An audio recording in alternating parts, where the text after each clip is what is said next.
Kak.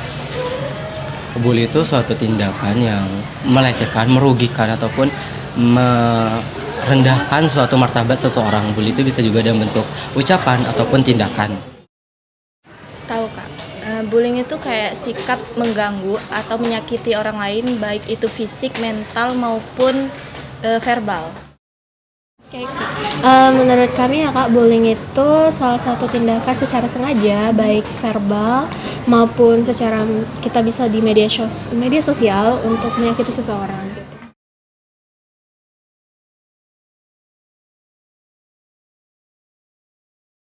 Kalau saya sendiri mungkin akan membantu kalau bisa saya bantu. Kalau mungkin dari saya sendiri nggak bisa bantu, saya akan melaporkan kepada guru mungkin atau suatu orang yang lebih berwenang. Oke, berarti untuk sekarang ini belum pernah ya menemui itu, dan semoga aja enggak ya. Jangan. Kalau mungkin dari saya, sebelum saya langsung mendatangi korbannya, mungkin saya akan melihat dulu bagaimana situasi mereka. Jika masih dirasa baik-baik saja, mungkin saya akan hanya sedikit mengawasi dan memberikan masukan dan lain sebagainya. Tapi jika sudah melewati batas, baru saya akan tindak lakukan kelakuan bully mereka tersebut. Dan juga jika saya menjadi korban bullying, saya hanya akan mengambil satu tanggapan, yaitu acuh tak acuh terhadap itu, karena saya berpikir mungkin dengan cara itulah mereka ingin berkomunikasi dengan saya.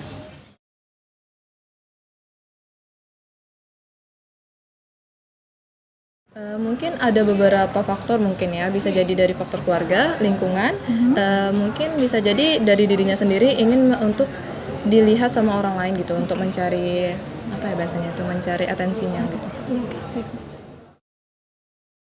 Ada faktor lingkungan Kak, jadi dia mengikuti sikap-sikap temannya sebaya gitu. Terus juga kurangnya perhatian, dan mungkin ada rasa dalam diri dia itu bahwa ingin berkuasa atau ingin mencari perhatian kepada orang lain gitu Kak.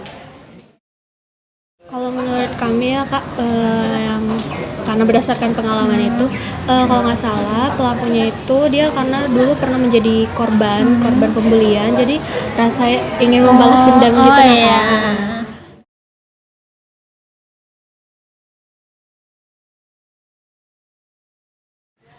Baik, pasti itu pertama trauma dia bukan cuma sekedar di saat dia dibully, tapi bisa saja bertahun-tahun itu. Bahkan ketika mungkin sudah lama tidak bertemu lagi dengan pembuli, pasti trauma itu akan tetap ada.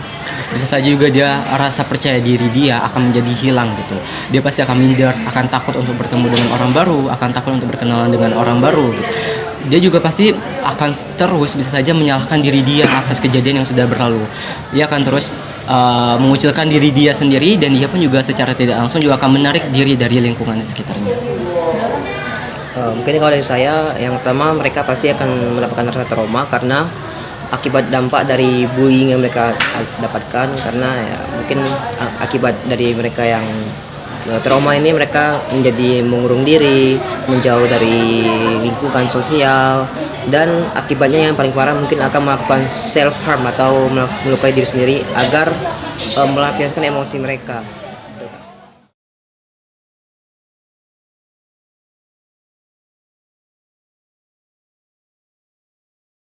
Mungkin ya untuk saran dia sebagai mahasiswa tuh perbaiki diri sendiri dulu, seperti kita tahu batasan-batasan yang perlu dilakukan. Kemudian kebijakannya itu seperti mungkin adanya perlunya sosialisasi untuk rata gitu. Berarti mahasiswa perlu melakukan sosialisasi gitu. Iya, sosialisasinya yang kayak semua orang itu sama dan tidak ada perbandingannya gitu. Mungkin ya kayak tadi laporin ke pihak yang berwenang, terus juga mungkin meningkatkan lebih memperketat peraturan lagi supaya yang membuli itu dapat ganjaran yang setara.